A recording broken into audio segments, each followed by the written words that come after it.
Star Wars Republic Commando. The first time I caught wind of this game must have been in the mid 2006 when a family friend approached me and told me that there's a game that I should check out, since he heard that I was very into Star Wars. So, knowing it was Star Wars, I was more than eager to check it out. As soon as he booted the game up, this incredible soundtrack hit me with an image of Commando troopers giving me all kinds of war vibes, and from that very moment I knew I was in for an awesome ride.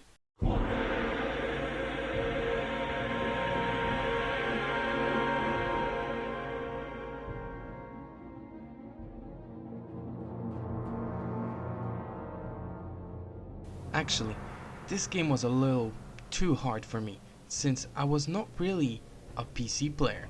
So, 2 years later, I managed to get my first laptop and somehow managed to make it run.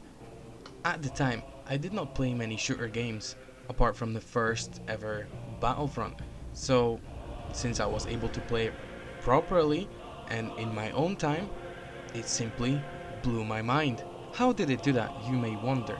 Well, this game simply did things that no other game has ever done for me up until that point. So basically, you take up a role of an elite Commando Delta 38 or boss who leads the Delta Squad, which consists of other commandos 624007. You are sent on various dangerous missions during the Clone War and go about doing this while ordering your squad around, while blasting your way through enemies on Geonosis, our public cruiser, and Kashyyyk. You spend more time with the other Deltas and start enjoying their individual personalities, even though they are just clones. There's a decent number of enemies which you will face, and they will quickly drain you from ammo. For example, the super battle droids. You'll probably end up knifing your way through a big chunk of the game and getting yourself covered with oil, but not to worry, the self-cleaning visor is a thing of beauty. The flying Geonosians are a bit of a pain, especially the elite ones, which down your squad very quickly with their beam weapons. Speaking of weapons, the variety is pretty good. My favorite must be the customizable DC-17M. The grenade launcher on this bad boy is my to-go weapon to push my squad through tight situations. However, the beam rifle with its funny fingers tickling your hand is great too for disintegrating enemies, or the Trandoshan shotgun. Overall, this game is a challenge and will really test you on your tactical abilities with where you choose to place your troopers and get an advantage over the oncoming waves of enemies. I can highly recommend this game to any tactical FPS fan. The Star Wars fans won't get many major story points in this because this game is not canon anymore, but it will definitely give a great perspective to anyone who was ever curious about the Clone Wars and how the good guys operated behind the enemy lines. As you all probably know, the current Star Wars game situation has been mostly under the weather, with both Battlefront games coming out and not being really what the fans asked for. The first Battlefront was only multiplayer based and left us all hoping for more story.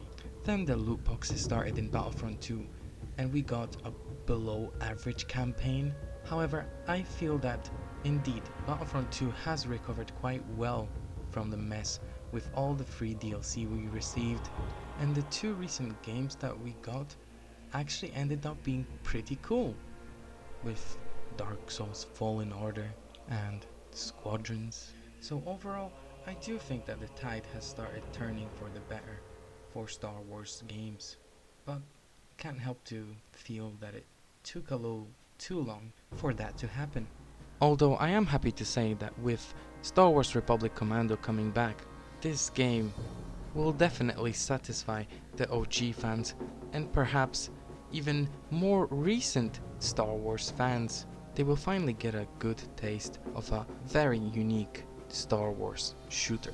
I'm happy to say that I'm very excited to see how this turns out, and that this game, coming out after 16 years for the new generation of consoles, will be a much better experience and probably even more hooking for the more modern gamers. I do hope that the developers of the current Star Wars games take a look at this old masterpiece and perhaps implement some of these mechanics into their upcoming games.